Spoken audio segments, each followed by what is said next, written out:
Hey, Kevin Noe here, Fight Designer LLC, with a couple of other little YouTube videos. Been working on some other props projects, working on a dirt candle. But a couple of things I wanted to share real quick. First one, and this will be a quickie.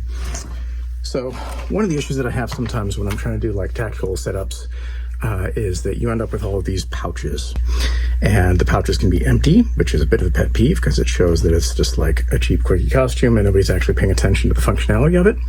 Or they can be full with things like magazines and dummy rounds and all, which means that you've got chunky stuff that's hard to fall on, and it has more weight and it sticks out more.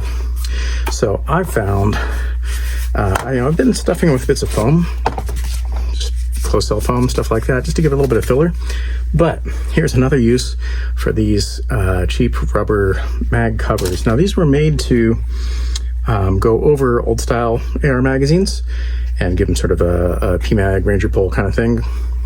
I found two main uses for them. One is you can take your old school mags. This is obviously decommissioned, so do not use on it. Decommissioned old magazines of the older style, stick one of these on it, or put on a rubber gun, or something I've done recently too, a rubber gun that has the old style mag molded, and it makes it look like a more modern firearm because it gives you the sort of PMag look to it. So that's kind of a nice option to have.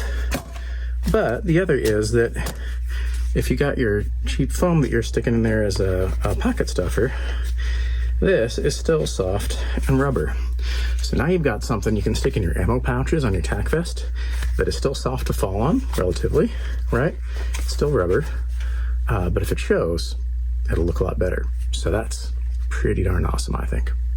Kevin Noe, Fight Designer LLC, with a little props tip for you.